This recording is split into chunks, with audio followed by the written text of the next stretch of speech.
The images won't stop. How to stop thinking about your wife's affair. You're at work, you're pretending to read email, but all you can see is her face or the moment you found out. And that conversation you keep replaying frame by frame, or the image that shows up even though you didn't ask for it. You know, the one that shows up in the shower or at a stoplight or lying in the dark at 2 a.m. when sleep just won't come. The loop doesn't ask your permission, it just starts. And every time it does, your chest tightens, your hands shake, or the rage or the grief or both at once come flooding back like it happened 5 minutes ago, like it's happening now. And you've gotten good at hiding it. Like you can run the room, you can answer your emails, you can pass the salt at dinner while that movie plays behind your eyes that you'd give anything to shut off. And that's the part that eats at you most. The gap between the man everyone sees and the man you actually are at 2 a.m.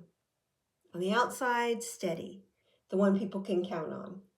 Inside, there's a war you can't win and you can't explain to anyone without feeling like less of a man for admitting it.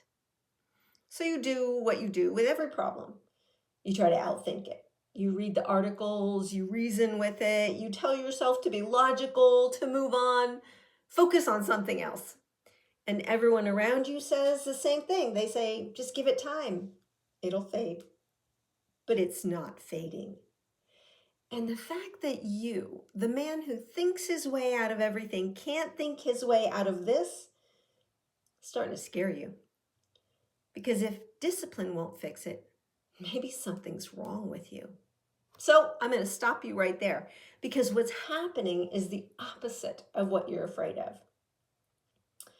You think the loop means you're weak, and a stronger man would have shaken it by now. Wrong, absolutely wrong. That loop is your mind standing guard. The moment betrayal hit, something older than thought took over. It's that same wiring that kept your ancestors alive.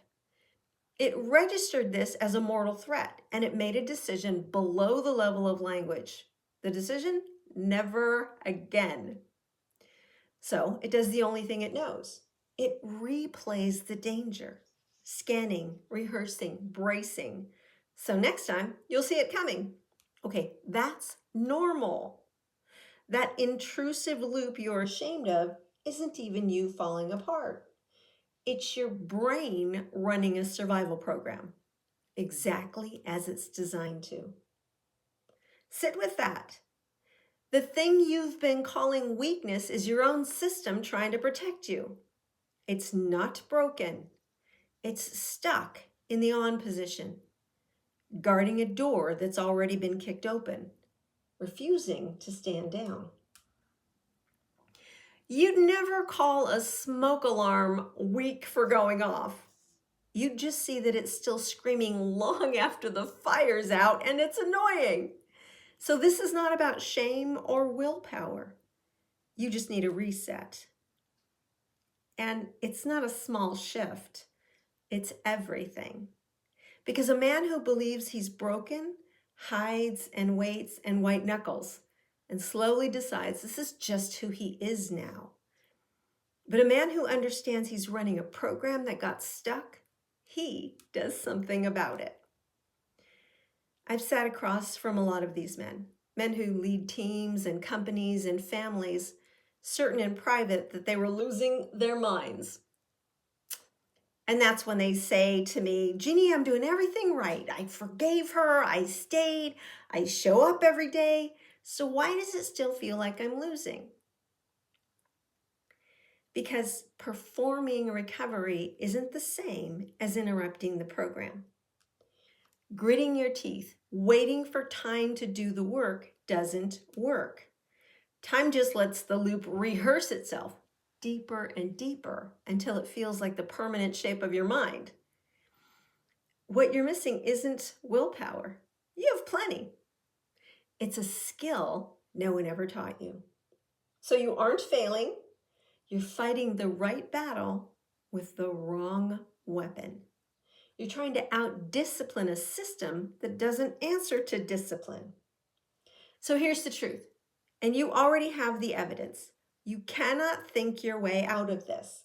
The harder you fight the thought, the more you feed it, because your brain can't tell the difference between the image that you're fighting and the thing actually happening.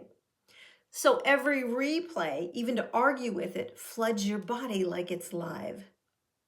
But you can interrupt it. Not suppress it, not outmuscle it, redirect it. And this is one skill to taking your state back.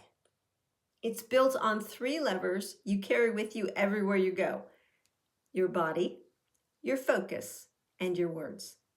And most men were never taught any of them. That's not a weakness. It's just that no one handed you the manual. And it's not a character flaw. It's a skill gap. And skill gaps close reliably in the men who decide to stop waiting and start training.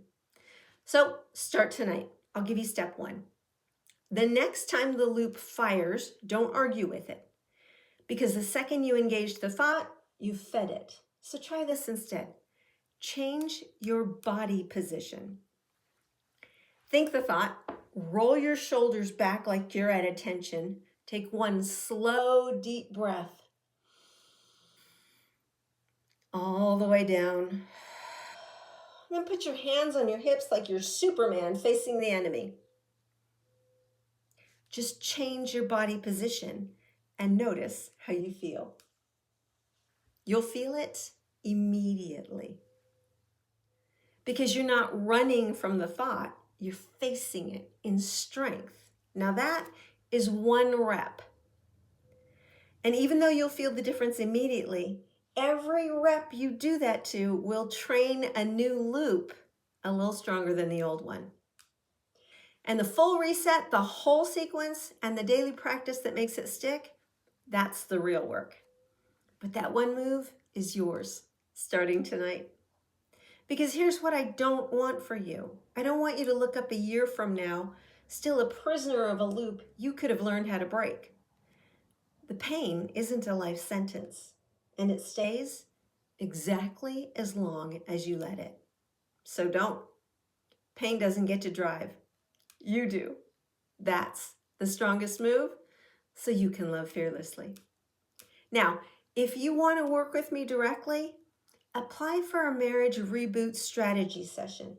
We'll sit down and look at exactly where you are and what needs to shift now.